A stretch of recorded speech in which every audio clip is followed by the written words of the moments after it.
So I'm going to start because we do have a big lineup.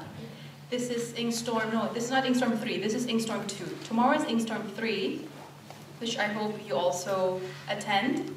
Inkstorm is FilbookFest's signature event, featuring festival authors reading from their latest work. Over the next hour, authors will read for 5 minutes each, and we hope you get to hear one of your favorite writers and discover new ones. After the event, the authors will be available in the Koret lobby just outside for book signings and author meet and greets. So please just find them and have them sign books. And now I'd like to introduce our first reader, also our keynote, our opening keynote, Ninotchka Rosca, journalist, novelist, short story writer, organizer for women's liberation, former political prisoner. Her novels are State of War and the American Book Award, Twice Blessed, both Philippine literature classics, plus the new stories of a bitter country.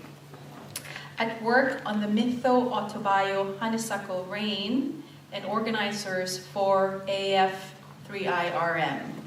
Please welcome Ninotchka Rosca.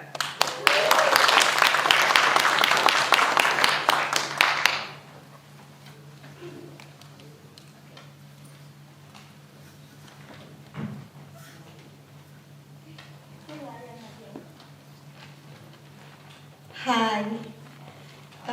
I'm not going to take 5 minutes.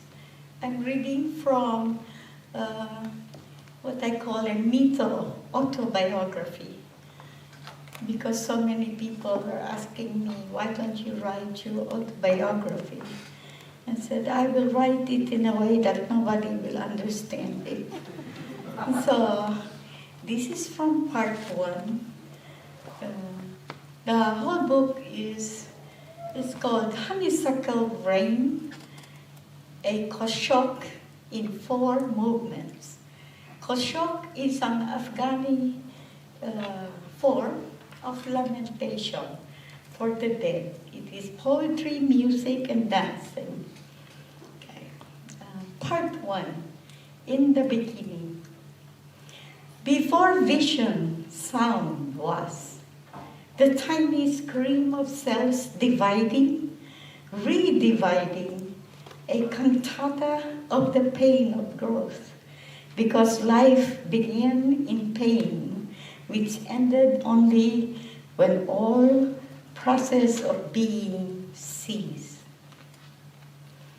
By 18 weeks, the whoosh of blood through veins and the heart's thunder were part of that dark, wet universe of the womb. Like all humans, she was born to sound, in all its decibels, a vibration, an itch on the skin. She made her own sounds of hunger, of distress, of protest. Before she could see, she heard. In due time, words were parsed out of the encompassing vibrations, and from those words, meaning. In the beginning was the word. This combination of sounds signified this, that combination, something else. One day, by some magic, she was on the first floor of the house on Auditorium Street. Then the enclave of the mestizoisi, the half-blooded, fair-skinned relics of Spaniards now gone to memory. It was raining, had been raining for days, and rainwater seeped under the front door and down the edges of the front windows, water in dark rivulets on the ochre walls. The water had reached the kitchen's interior, and bouncing back and forth from wall to wall, lifted detritus from the house's corners. An up-ended wooden case for soda bottles floated and circled, rose and fell with the mock waves, and made its serene way to the stairs landing, where she stood listening to the tiny rain song. The upended case nudged the cold gray stair landing, inviting her, and with hands whose fingers she could barely control, holding on to a stale rail, she carefully stepped on it, balancing herself as it twitched in the water, balancing with her chortle before letting go. Upstairs, a sudden yell. Ang bata! Ang bata! The child! The child! And she knew the words meant her. She was the only child in a house full of people, big, giant people. The yelling was followed by heavy steps on the stairs. Her cousin, Enrique, also called Henry, was her designated caretaker for the day. He laughed when he saw her, like an agile tightrope walker on the upside-down wooden Coca-Cola case, hands held up. Where are you going, little one? Are you running away? You want to be a sailor? In the far future, Cousin Henry would own a shipping line, which refused to hire women when she tried to enlist. But today, he was so bemused by the sight of her preparing to sail the seven seas. She girdled back at him, and she heard her laughter like the sound of water protesting its being gulped down by a hole. Thank you.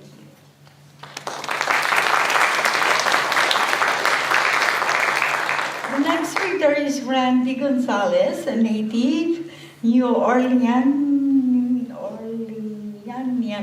of Filipino descent, who researches and shares the stories of Filipino Louisiana.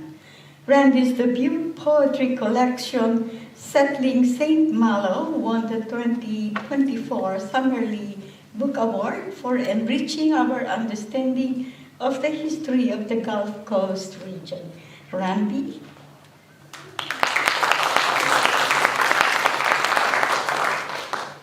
Thank you very much.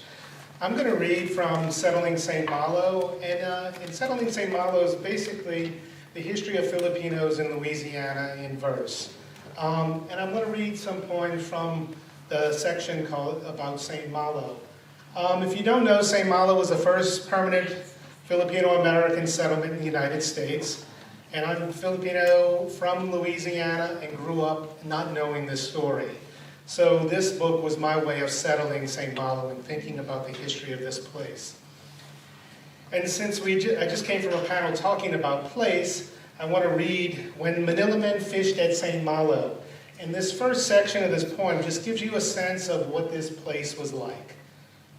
St. Malo, 1883. Bayou, village, island with no clear western shore, patches of marsh, lagoons and canals unraveling into the Gulf. From the lake you see miles of flooded rushes laid out before a chenier, a narrow ridge of sand and shell plowed up by storm surges, forested with live oaks. Until you clear a slash of wind-sculpted willows, do you notice stilted structures where men have claimed patches of marsh. From the lake, the landscape is all Louisiana, wet prairie of swaying sawgrass, cane scratching into low clouds, scatter of pouldew, darting teal, still frames of egrets, postured in shallows. Plain of water ripples as shrimp pop from the course of pursuing redfish. Past the mouth, the bayou turns Asiatic. Hat-shaped eaves strung with smoked fish, cocks clamoring at dome cages, squat men examining seines. Mile after mile more cypress buildings, all stained in moss, more fishermen tending to task without a nod to your passing. The second section, I wrote the historical marker for St. Malo, and I had to do a lot of research, and there's the archive has lots of gaps. So this poem really tries to deal with all of those questions that are kind of unanswered. And so I'm framing it as what I don't know, not what I know. We know parts of the story, but there's so much more that we don't know. Our history just doesn't get passed down, or got lost, in this case, by storms, migration, and just Filipinos not telling their own story during this time period. So I don't know. I don't know what registers in the ship's log, one Tagalog overboard, Malays slipped out at last light, dispersed Indio scouts along grassy coast. I know some seamen once on some vessel, Spanish or not, somehow found their way to the southern shore of Lake Bourne. I don't know how they found St. Malo. Perhaps astride stray cypress logs, wise to tidal shifts and false bayous. With the help of gentle guides, singing tales of Juan St. Malo, or aboard abandoned pirogues adrift on Bayou La Lutra. I don't know who, with waterlogged feet, walked through shivs of broken cane, built a village on second-hand accounts, planted palmetto rooftops over the ledge of the lake. I know they lived on the lake through the storms of 1843, 56, 60, 93, until 1906, when the last were tossed with nets, oars, timber from piers, submerged balconies, all cast bit by bit out to sea. Nothing remained but tales of Orientals living in the lake. Thrifty Malays blowing across the Gulf behind alligator hide sails. I don't know how many were buried in the marsh, how many rolled up in waves, swept from slumber, fallen overboard, dragged down, tangled in debris, lost to the diseases of the day or the violence of other men. I know they built and rebuilt, from thatched island huts to stilted cypress structures, lifted themselves above, fished and lived full sails away from civil society. And I know some stayed. Why? Ask any South Louisiana man who leaves his family each weekend, chases trout and redfish around a lake, waits on ducks to light on the mirror of a morning pond. Why? And he'll say, to get away. We don't know from what it all meant to the Manila men, but it was enough.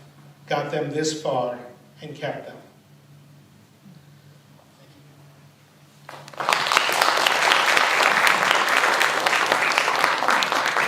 I have the honor of introducing Jason Magabo Perez. Jason serves as San Diego Poet Laureate from 2023 to 24. Perez is the author of Phenomenology of Superhero, Redbird Chapbooks, 2016. This is for The Mostless, World Tech Editions, 2017. And I Ask About What Falls Away, Kaya Press, 2024. Current Poet Laureate with the Academy of American Poets, Perez works as Associate Professor and Director of Ethnic Studies at California State University, San Marcos, Associate Editor of Ethnic Studies Review, and is a core organizer with the Digital Sala.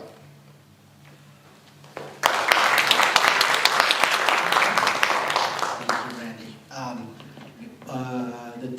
I'm like super anxious.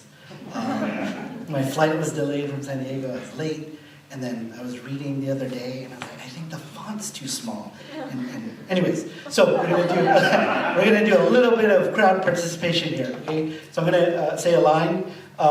This is from my book. I'm gonna try to sell the book by just reading this. And I chose probably the worst section because that's not sellable. But I'm gonna do a little bit of crowd participation. So I'm gonna say a line, and you're gonna repeat it, right? So I'll say the line now, so we can practice. You and I desire. You and I desire. Nothing short of the unthinkable. Nothing short of the unthinkable. Let's say that together. Well, let me say it first. You and I desire nothing short of the unthinkable. You and I desire nothing short so we're going to do that exchange 7 times. 7 times 2 is 14. That's a sonnet. I do whatever I want. I'm the poet laureate. So, 14 lines. All right, ready? You and I desire nothing short of the unthinkable. You and I desire nothing short of the unthinkable. You and I desire nothing short of the unthinkable. You and I desire nothing short of the unthinkable. You and I desire nothing short of the unthinkable. You and I desire nothing short of the unthinkable. You and I desire nothing short of the unthinkable. You and I desire nothing short of the unthinkable. You and I desire nothing short of the unthinkable. You and I desire nothing short of the unthinkable. You and I desire nothing short of the unthinkable. You and I desire nothing short of the unthinkable. You and I desire nothing short of the unthinkable. You and I desire nothing short of the unthinkable. Invention of failure, failure of maybe, maybe of project, project of surplus, surplus of forever, forever of play, play of distance, distance of regard, regard of worth, worth of excess, excess of pretext, pretext of pause, pause of return, return of land. After you revolt, you return, you mute, make permutations of afterlife, same shipfire fabulous, same antagonism, same dawning, same graffitied prayer, same thick gesture, such solidarity, such concrete bus rider monologue, mark such lawless friendship whose blood stays tenement fire, whose laughter melts marrow, whose vigor, whose intention, whose lungs, whose regard for whom poetic seems refusal, seems worth it, worth this traffic, this devalued affinity toward an exacting neverness of capital, of nothing, of nobody, of nowhere, a citation of a estranged body on non-property space for words run amok, words run rampant, words against rampart, words against borders, words for what we do, for what has been done to us, to make mourning, to scratch this lit architecture, this swap meet splendor, slack burden, blow, blow, this unbuilt history. You and I, fake, rare confidence. You and I, train, strange, analytic. You and I, ghost, backfire, migrations. You and I, exhaust, calm, faith. You and I, tense, firecracker past. You and I, break, lack, syntax. You and I, grammar, this, turn. You and I, tender, such rapture. You and I, sweet talk, geography. You and I, monster, most futurity. You and I, compute, lost, glory. You and I, wildfire, soliloquy. You and I, flea market, friendly. You and I, wreck, what, archive. I ask about what falls away. I ask about where water sings. Here is surplus of sun, ocean of excess, remaindered song. Whose hands wash this sky? Who drains this sun against worry? Whose mighty ache makes history? This is where water drains, where gardens grow against worry, against the throb and rot. And the throb and rot knows nothing but the veil hiding hand from profit. Here is leftover rice and the wild imaginary of hunger. Here is a canal in the crook of the earth, and here is where water sings. And this is water singing us elsewhere.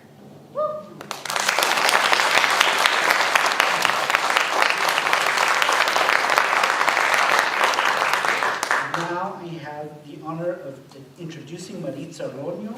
Maritza Roño's ancestors hail from Madrid, Bilbao, Jaén, and the western coast of the island of Luzon in the Philippines. She's a Cal grad. It says Go Bears here. Go Bears. I'm not a Cal grad. And she has an MFA in English and Creative Writing. Her debut novel, Groovy Girl, was a recipient of the 2022 National Indie Excellence Award for AAPI Fiction. She runs a reading lounge in Park City, and her favorite family member is Oski, her 3-year-old mini golden doodle. Please join me in welcoming Maritza.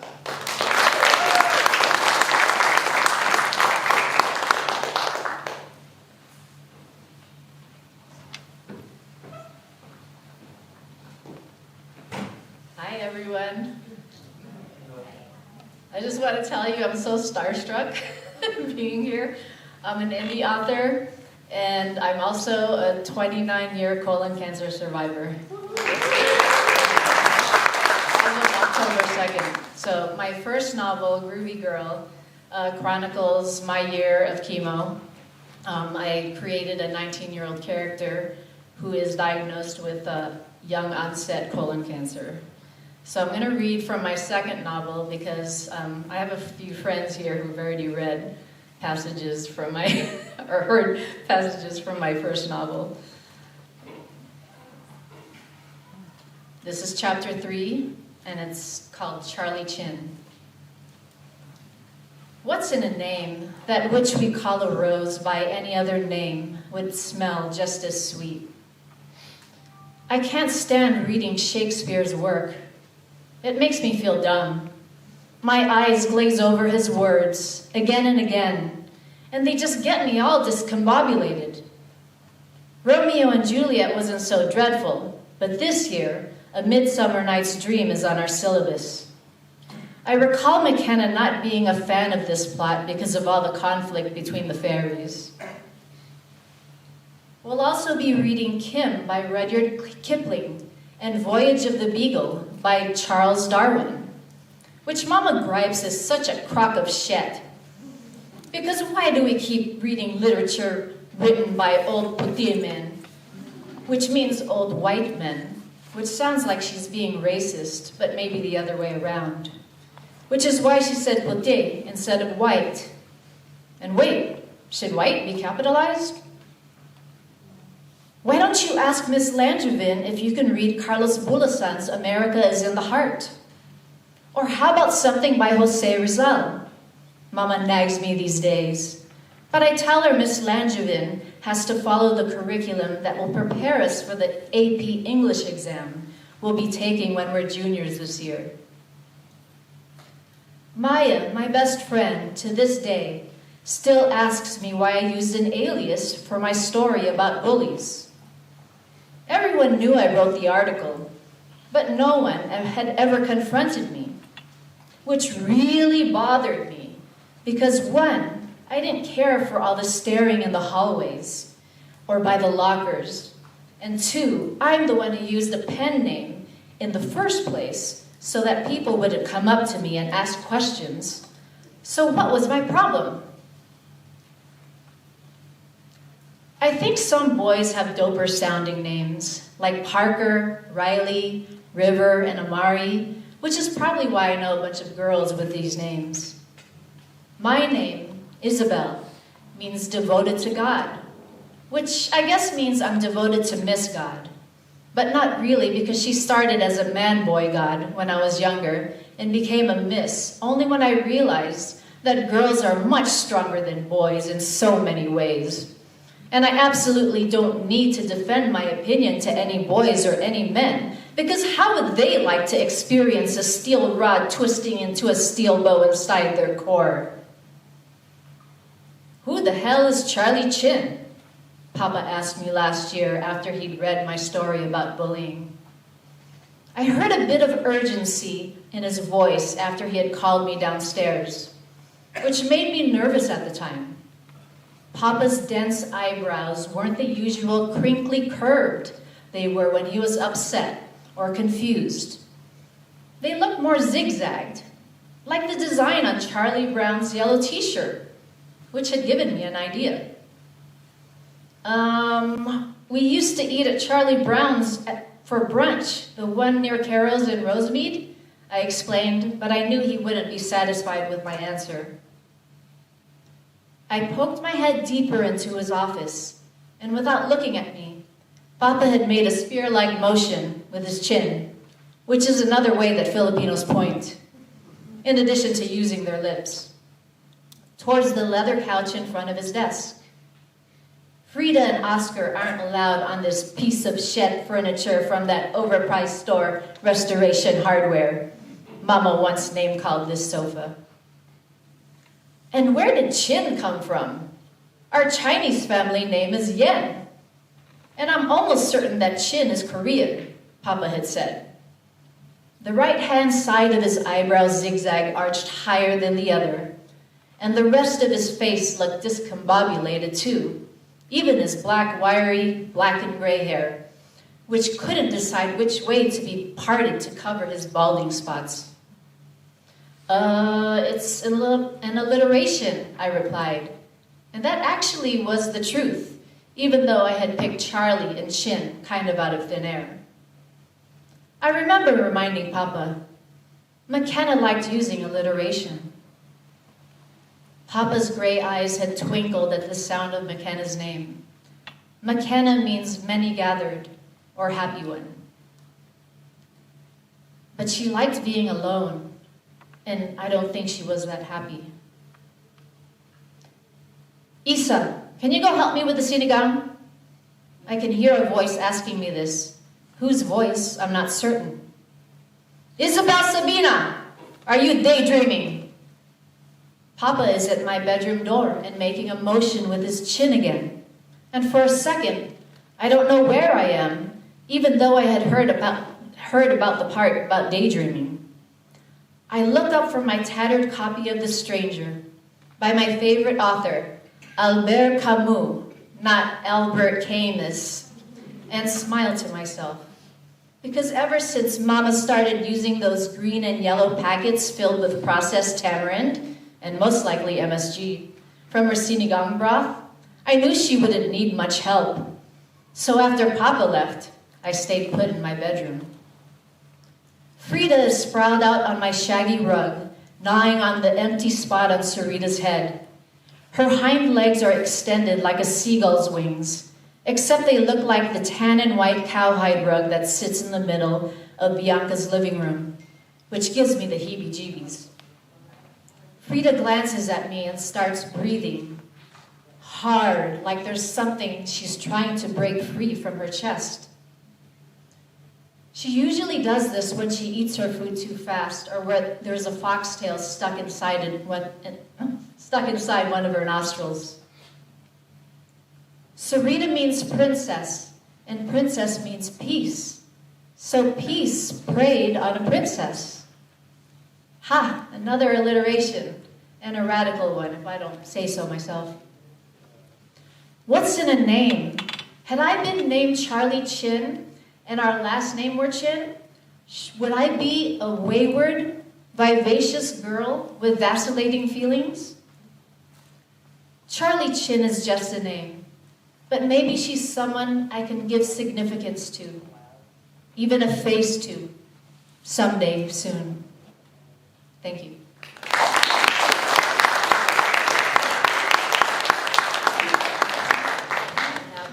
Of introducing Elizabeth, I think she's also known as Betty, and Quirino.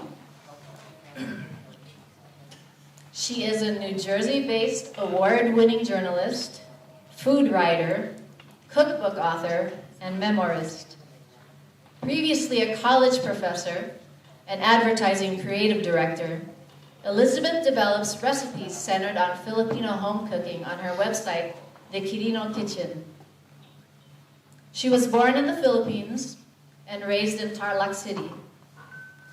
Her latest book is a food and history memoir, Every Ounce of Courage, a daughter's reflections on her mother's bravery, inspired by the courage and heroism of her mother Lulu Reyes Besa, a decorated war heroine.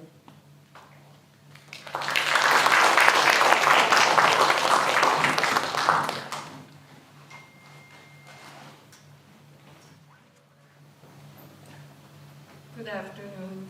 Magandang hapon sa inyong lahat. I'm here. I'll tell you a little short backstory of what led me to be here talking to you today.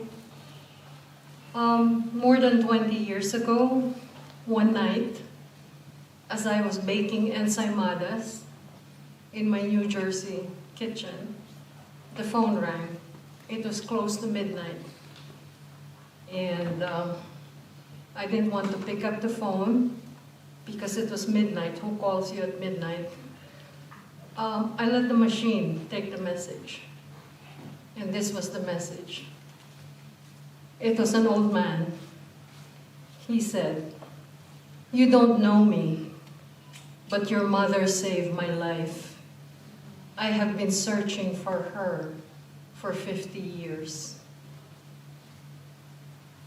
And with that, I ran to the phone, nearly slipped on the floor because there was butter and cheese all over. And I talked to him. He was an American war veteran, a former POW in the Philippines. And his name was Corporal Robert Dow. And he told me that he had been searching for 50 years, and this was before the internet. He finally found me. And this is what led me to write my memoir, Every Ounce of Courage. It was the catalyst that made me sit down and write, and I realized it was time I told the story of my mother. My mother's life story was something I took for granted because she's mom. You know, she was the mom who took care of us and nurtured us and raised us. I never saw her as a war heroine until then, until that phone call. I heard stories about her from the family, but it did not sink in until I actually talked to someone whose life she had saved. And she had done this by, my mother, Lulu Reyes, was a humanitarian aid worker, and she bravely penetrated all the concentration camps, all the prison camps in Manila during wartime in search of her missing brother. And because of her bravery, she was awarded the U.S. Medal of Freedom, now known as the Presidential Medal of Freedom, twice in 1947 by President Harry Truman. Again, I knew this, but you know, growing up with that knowledge, it's something that flew over my brain, and later on as an adult, and talking to someone whose life she actually saved, it just hit me. I should write her story. So here's an excerpt of the day they found out that her brother Willie was missing. On this Thursday afternoon, Lulu joined the rest of the family to listen intently to the latest radio dispatch from the Voice of Freedom, which was being broadcast from a makeshift station in the Malinta Tunnel Complex beneath Corregidor. The announcer, 3rd Lieutenant Norman Reyes, gravely intoned a brief introduction before speaking the words no one wanted to hear. He said, "Bataan has fallen. The Philippine-American troops on this war-ravaged and blood-stained peninsula have laid down their arms. With heads bloody but unbowed, they have yielded to the superior force and numbers of the enemy." The announcement left the Reyes family stunned, silent, and unmoving, until Mama Nena let out a guttural cry and collapsed to the floor. "Mi hijo, mi hijo, Dios mío, mi hijo, my son, my God, my son." Struggling to keep herself from breaking down as well, Lulu held her sobbing mother. The last time she had seen her parents so bereft and inconsolable was on a Christmas day 24 years ago. "Mama, no llores. Le vamos buscar a Willie," she promised. "Mama, don't cry. We will look for Willie." But even as Lulu made the vow, fear amplified her grief. Where will she start? How would she even find her brother? Was he even still alive? The next days and weeks were filled with desperate attempts to locate Willie and find some clue regarding his fate. The family heard that approximately 70,000 soldiers who were captured at Bataan were being marched to a prison camp in Tarlac, and they hoped he might be among them. Lulu used all means of communication available, from letters, phone calls, telegrams, to contact anyone and everyone on her list of friends and acquaintances, but no one could confirm Willie's whereabouts, or even if he had survived the battle. In the meantime, Lulu threw herself into relief work with the Chaplains Aid Association and other humanitarian groups. Less than a week after the surrender at Bataan, Helena Benitez mobilized what was called the Girls in Blue after receiving an emotional phone call from their friend Josefa Llanes Escoda, a Manila social worker and activist who had just witnessed the brutal treatment and distressing condition of captive soldiers as they arrived in San Fernando, Pampanga on their forced march to Tarlac. Lulu soon realized her involvement with relief organizations will be her best hope to find Willie. Humanitarian aid workers were the only civilians allowed to enter the prison camps and interact with prisoners. No one, knowing she was unlikely to be allowed to visit. Plate for me, her balloon, her baby boy. How this professional Lola was going to live up to that was beyond my understanding. Then the day came. We were to pick up Lola Basilia where we usually had, in front of the church by her apartment. I didn't expect her to actually be there. What I expected was an old woman who never scrounged for food to feed her family, never kept her nephew's secrets, and never smelled so much of baby oil everyone was afraid to light a match around her. What I expected was some shadow of what she was, a cheap imitation at best. But by some miracle, there she was. From the car window, I saw Lola Basilia slouching in front of the steps of St. Dominic's. She had on her pink netted cap, her giant sunglasses, her Sulu pearl earrings perched above her red knitted scarf, her faded brown coat that she only kept because she thought it made her look like Jacqueline Kennedy, which she pronounced Jacqueline Candy, draped over her shoulders, and her Reebok Shacknosis high-top sneakers my Kuya Bing bought her in the 90s that she never took off. Had I not known already that it was an actress, I might have thought we were picking up a ghost. Thank you.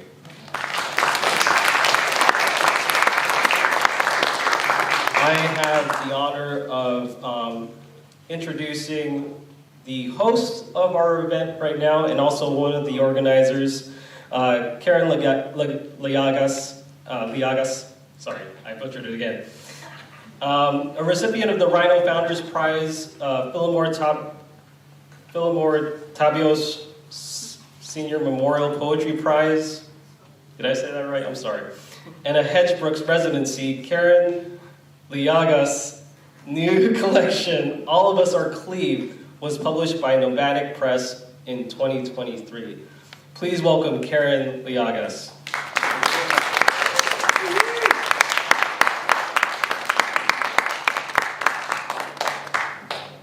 Hello, everybody. Okay, I'm going to read, I don't know, maybe one or two poems. I'm going to read a poem that I haven't yet published. Praise the fire, the canyon it cleared, the dire, the dry, the coast below, the godwits and the snowy egrets, the silver glitter that dusted the rose bushes, the few seconds before our eyes discerned it as ash. I pause to praise all the ways I could not have been here today. There's the mysterious pill, one New Year's Eve, years ago, getting into a stranger's car after being lost on a trail in Mount Ham, and one more time in rural France. There was a spinning rock on the drive back from Black Rock. The lies I told the police to keep an ex-lover's brother from being deported. Oh, the effigy. How big the flames, how seductive. Praise choosing the same regrets over, burning the same bridges, the town towards you, the cinders.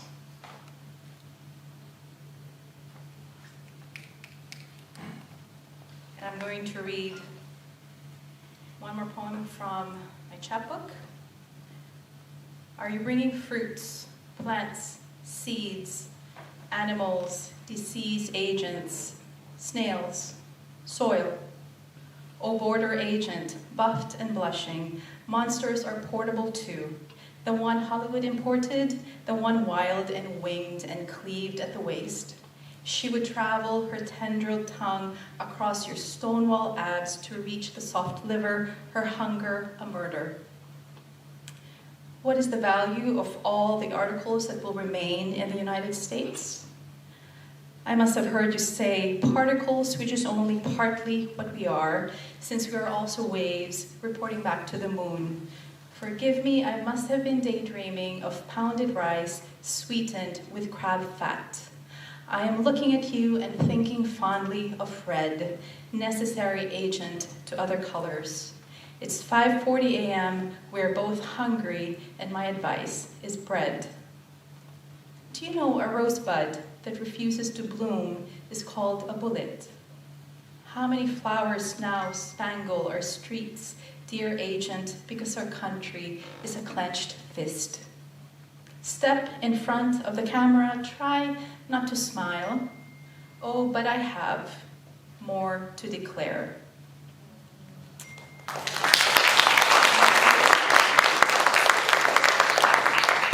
I'm going to call to the stage Rina Garcia Chua, who is a creative and critical scholar from the Philippines. She's the author of Sustaining the Archipelago, an anthology of Philippine eco-poetry, and co-editor of Empire and Environment, Ecological Ruin in the Trans-Pacific, and Here Once the Sea, an anthology of Southeast Asian eco-writing. Rina is currently completing her poetry collection, A Geography of Unnatural Hazards, which is a visual and poetic response to environmental injustice in migrant cultures and liminal spaces. Welcome, Rina.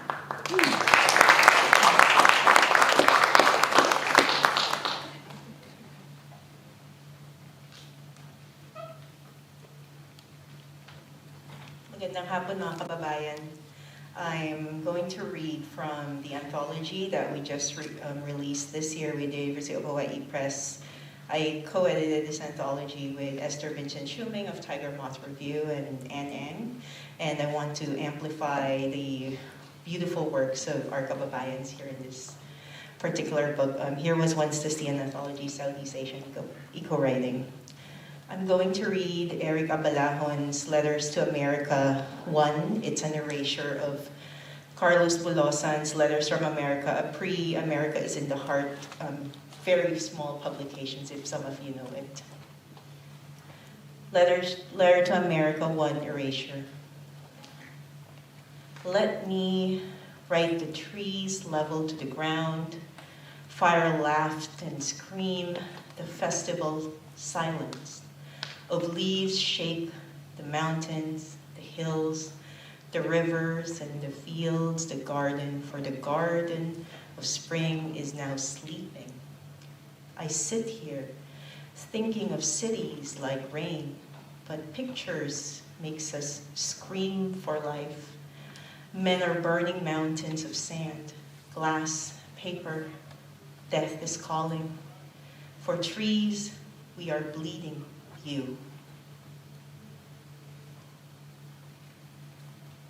The last poem I'm going to share is from a very good friend of mine, a comrade, Mark Angeles, and this is called Hut in a Bottle. People call him Bunso, the youngest in the dorm of gang members, not by age, but by last entry, behind bars for stealing from his boss his unpaid salary. In the workshop, he sat beside those whose toothbrushes turn into ice picks, who weave bags and frames using drinking straws and beads. Today, they make nipa houses inside gin bottles, steady hands glued banig into bamboo frames crowned with a thatch of pawid. His handiwork became the subject of cross-examination. A snow globe of sorts, his nipa hut was submerged in muddy flood. Who'll buy such? We have enough storm warnings. A memento, he quipped, of my village that sinks during high tide, with water that holds out for weeks, even with the clear skies. The seas barge into our doorsteps like mad dogs. They watch us move on with our lives. Thank you.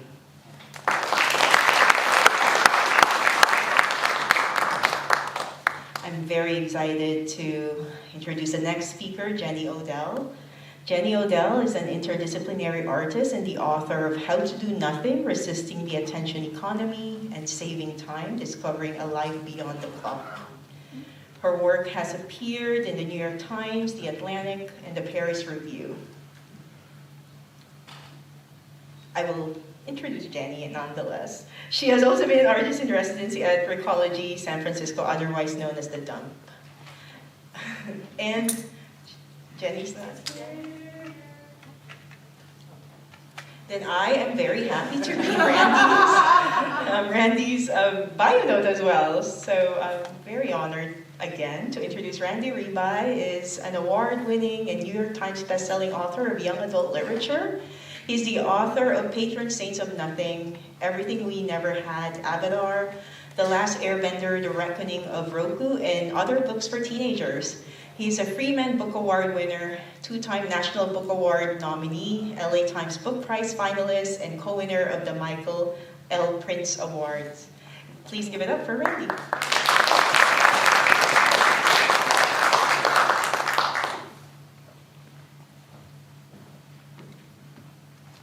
All right, what's up, everybody? So we're reading from Everything We Never Had, which came out last month. It is young adult historical fiction about father and son relationships across 4 generations of a Filipino-American family. And I'm just going to be reading the opening. I apologize in advance for my Ilocano. The fog. The fog cloaks the orchard in the cold pre-dawn darkness. It holds the Pajaro Valley close as a secret, reducing everything to a suggestion of itself. Muted shapes, emerging, dissolving. The hills on the horizon, the shallow-rooted apple trees growing in straight rows. The silent brown men, young and old, shaking off dreams as they drift unmoored through the haze on their way to begin the day's work.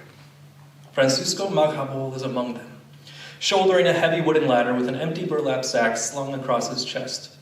Faded hat, worn gloves, threadbare clothes. 16 years old now, 15 when he stepped into the belly of the boat that carried him from Manila to Japan to Hawaii to California, across the sea to where the streets were strewn with gold. At least, that's what the missionaries and the teachers and the ticketing agents and the leaflets and the Hawaiianos had said. And it had seemed to be true from the faded and folded pictures sent home and passed around the villages from the returning pensionados flushed with cash and American goods. It turned out there was no gold. At least not for him or his ka'ilian. Not here, not by the time they'd arrived. Only a contract they had to sign before they could leave the steamship's hold. Only old-timers asking to borrow money. Only blisters and calluses, sore muscles and bad backs. Skin that never stopped itching from the fine dust of the fields. Only go back to where you came from, and $1 a day, not enough to eat. Despite picking the peas and beans and grapes and strawberries and cherries and apples and oranges and lettuce and asparagus and artichokes and garlic that fed this ever-hungry nation. His nanang would say, Sasaor banbanog, no sabali ti aglam lamot, useless labor when eaten by others. As Francisco and the other field laborers reach the apple orchard, they hoist their ladders off their shoulders and position them against the trees.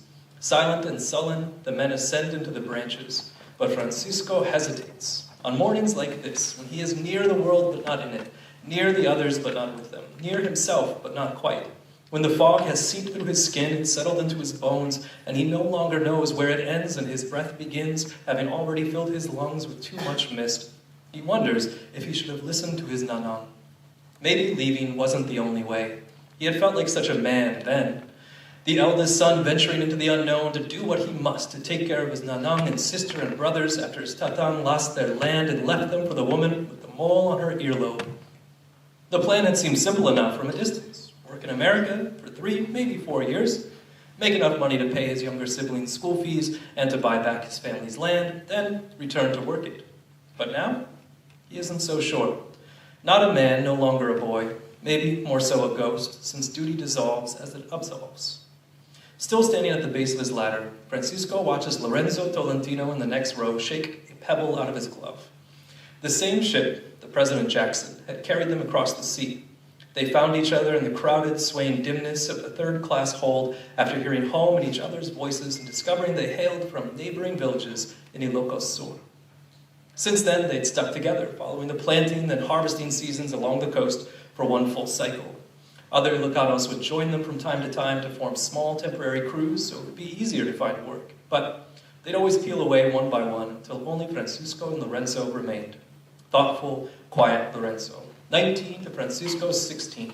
Medium brown skin, wide nose, and a smile as smooth as a shoreline. A high school graduate from an educated family, toiling for tuition so he could attend college in America, become a lawyer. Lorenzo slips his glove back on and glances at Francisco. "Something wrong, little brother?" he asks in Ilocano. "You ever regret coming here, Manon?" Francisco asks. Or at least he wants to. The question has begun to germinate in his soul. He feels like if he doesn't ask someone soon, he might burn off into the atmosphere with the fog when the late morning autumn sun splits the clouds. He needs to know he is not alone. Because as much as he and Lorenzo have been through together, they've never discussed regret, or loneliness, or anything else of consequence.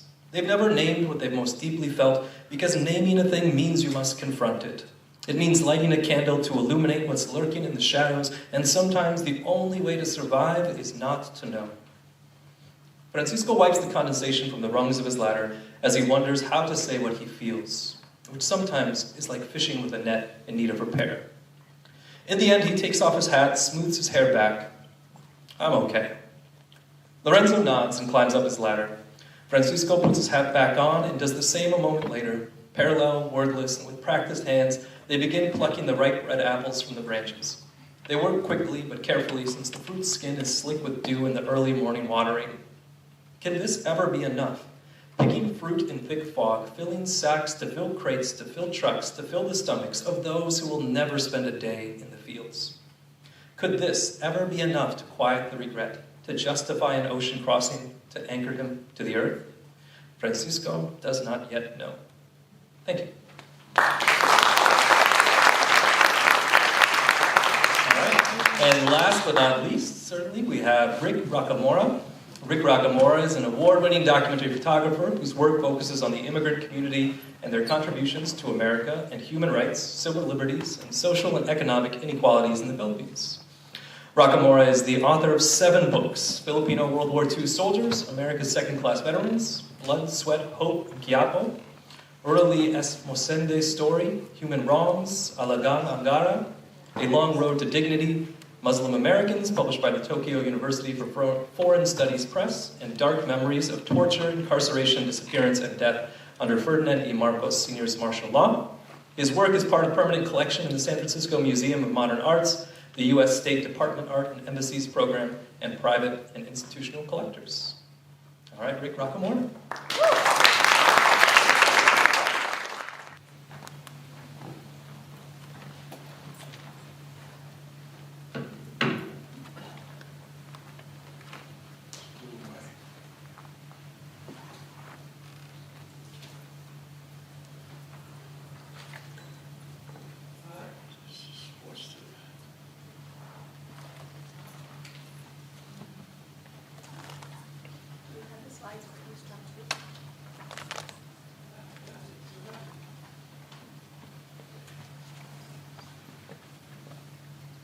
I'll dance since they're not ready. I don't know how to sing, but I can dance.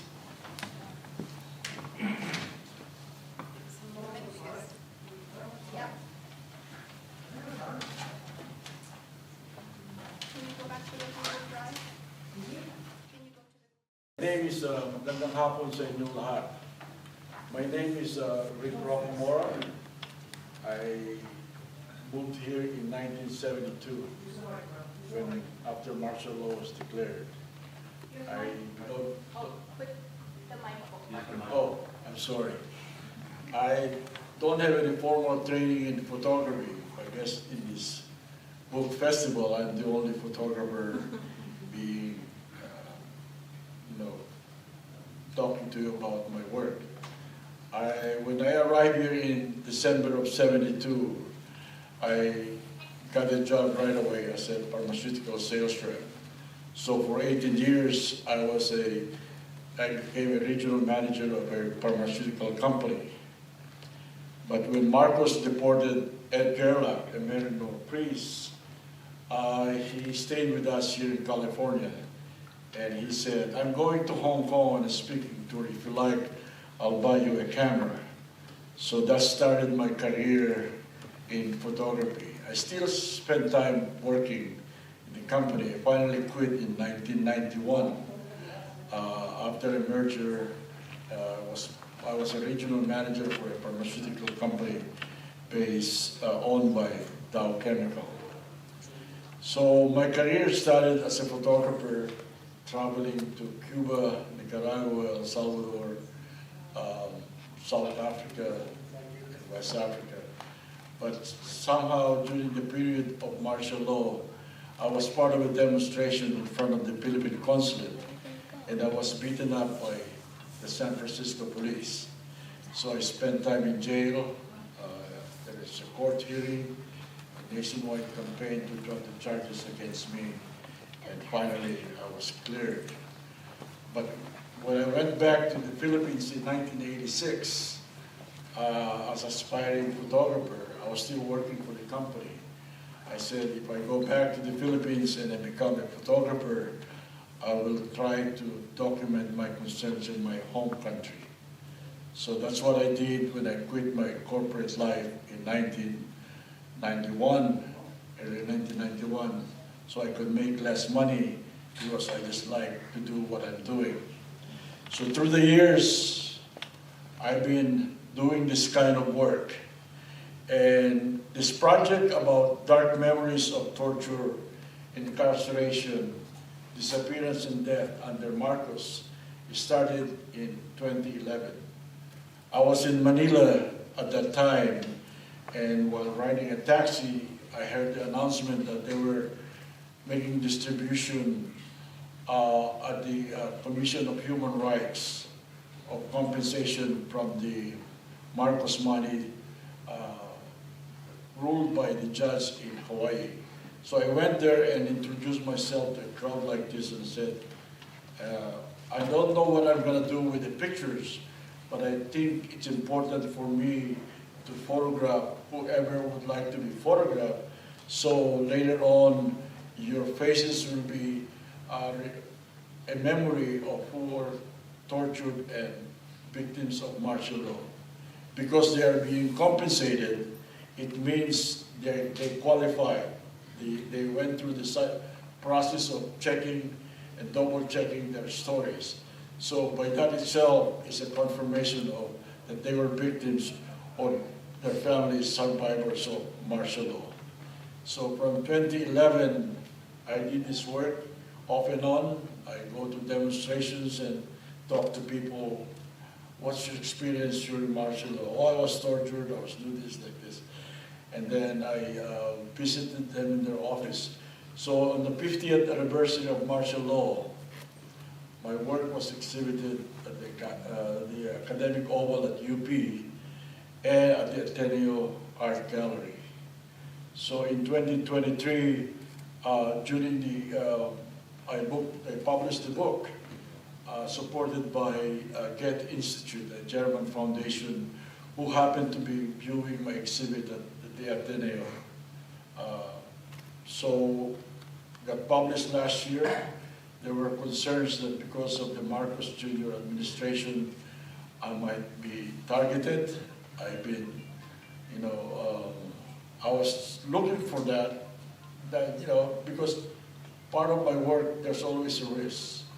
I've done this work for more than 30 years, so I've spent time with the NPA, the MILF, and spent time with the Sandinistas and soldiers of the FMLN. I did projects for the FMLN. So, are we having these slides? No. We have the Okay, slides. I'll continue. We're trying to put it on the screen. Huh? Yeah.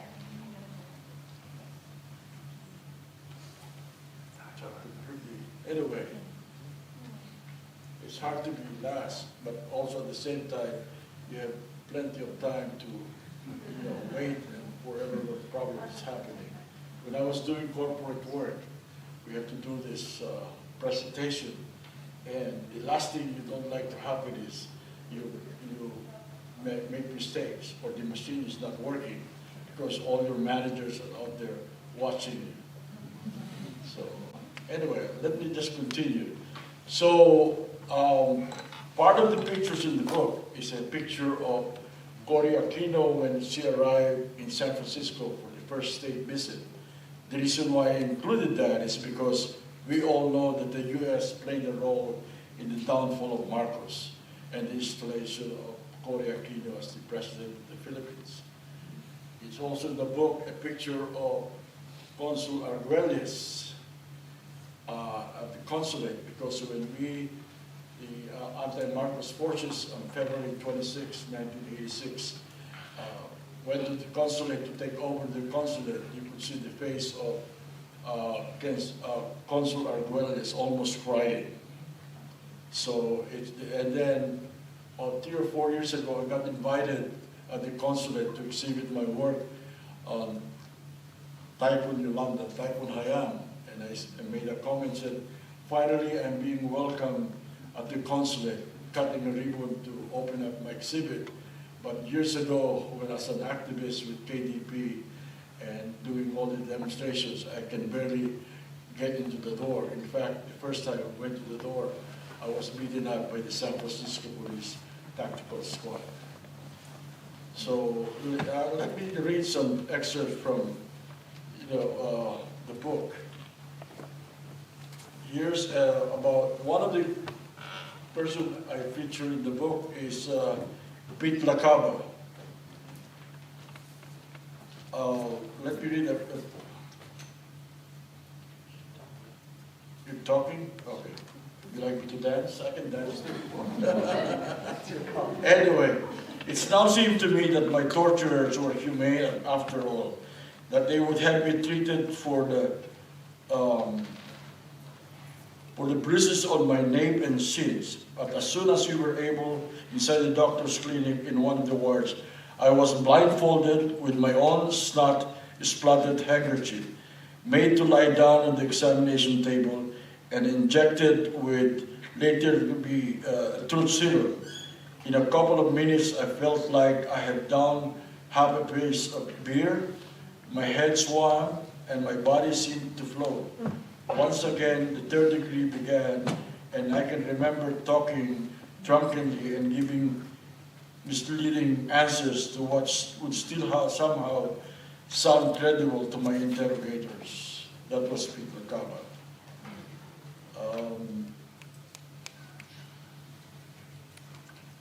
Judy Tagiwalo, who later became a secretary of the Department of Social Welfare during the Duterte administration, said, our house in Bacolod was raided in the middle of the night. My younger brother, who was studying in Manila, who flew in to our hometown, was arrested and imprisoned without charges. I would be arrested in July 73 and underwent torture for 2 nights. I was forced to undress, sit on a block of ice for hours, made to lie down on a bench, and underwent water cure when water was poured into my face. I escaped from prison in 74 and went underground to resist the dictatorship. Elso Cabamon, in 1974, I and a companion was arrested in a hot pursuit operation by the military intelligence group, where I sustained 4 gunshot wounds. Bullets pierced through my right thigh and left arm, and one remains lodged in my to this day, and one crossed my facial bone. And I was confined in a military hospital ICU for more than a week in a life and death situation. While I survived, I suffered from a lockjaw for more than 6 months. Detained for 2 years, I spent days and months successively in military hospital and detention centers of Campo Aguinaldo. Probably can read this better without my glasses. So, it's not, this is about Elia, the mother of Elia Salanga Turalba. This is how the daughter wrote. It's not easy to live a life without your partner by your side. A known writer and journalist, our father was imprisoned during martial law because of the sentiments about the government. While in prison, our mother never left his side. She would religiously visit him every day to make sure he was alive and well, and that he was well cared for in spite of being tortured at that time. Our mother was also a victim of harassment and lasciviousness. She endured and fought back.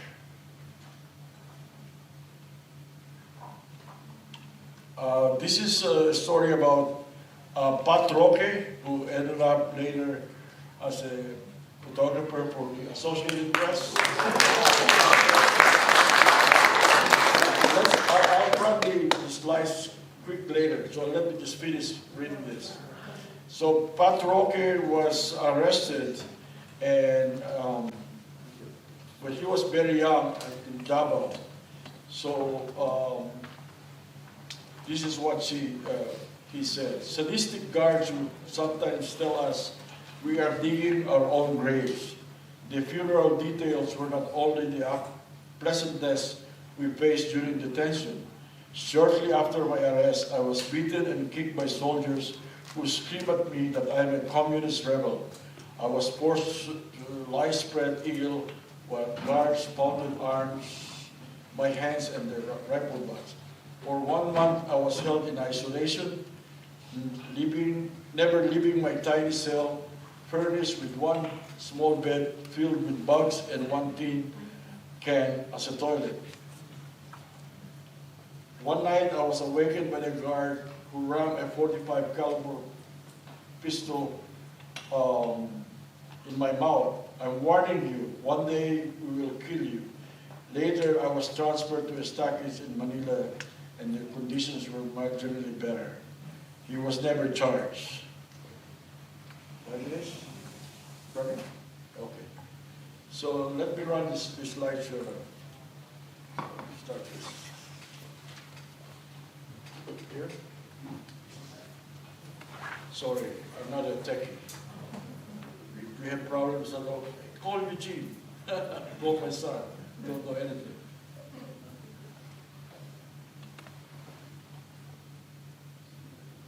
Oh, this one? Oh, okay. What's this?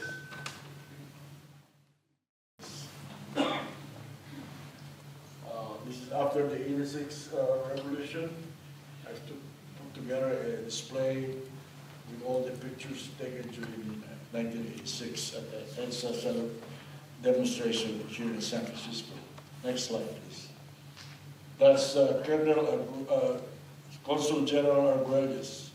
And the other frame is Rene Celia Cruz, when he was given back his passport that was canceled by the Marcos government. So when we went back to the consulate, he was given 10 years passport. This is the exhibit at the UP Academic Hall. It's a poster for the Ateneo exhibit. And this is the exhibit at the Ateneo where somebody from the German Institute Foundation gave me some money for the book.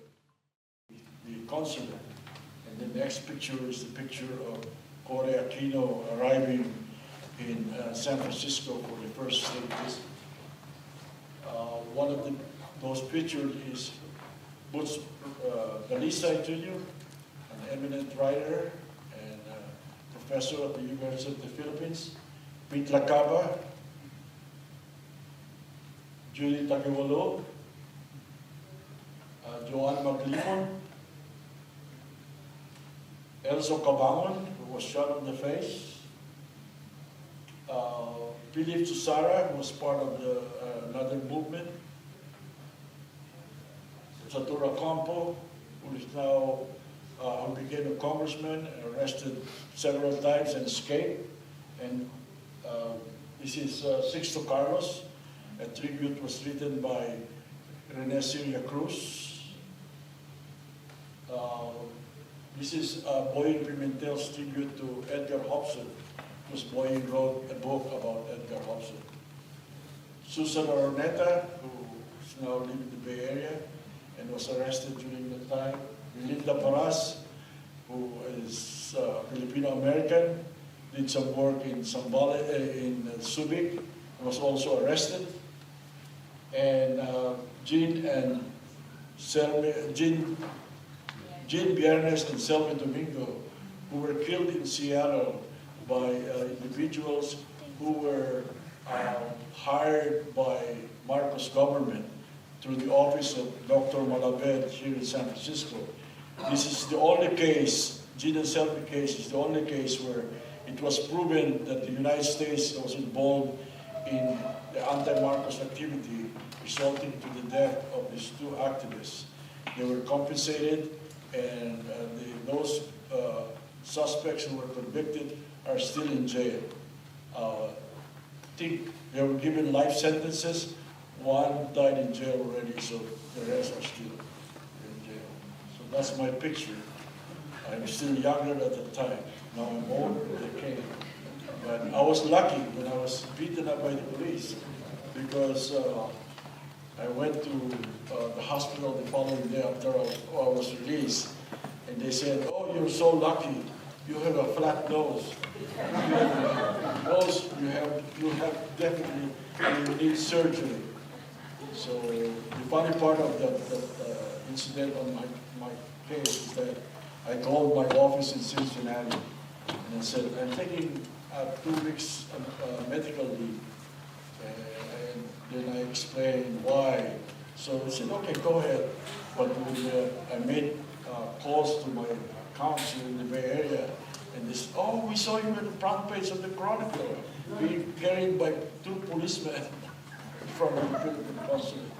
So that's part of my story, and I hope this book can make a difference for us to remember what happened during martial law, and also for children and our great-grandchildren never to forget what Marcos did to our country and all the sacrifices that our victims and survivors of martial law gave for us. So let's not forget, we still have many tasks to do in the future, because things have not really changed in the Philippines.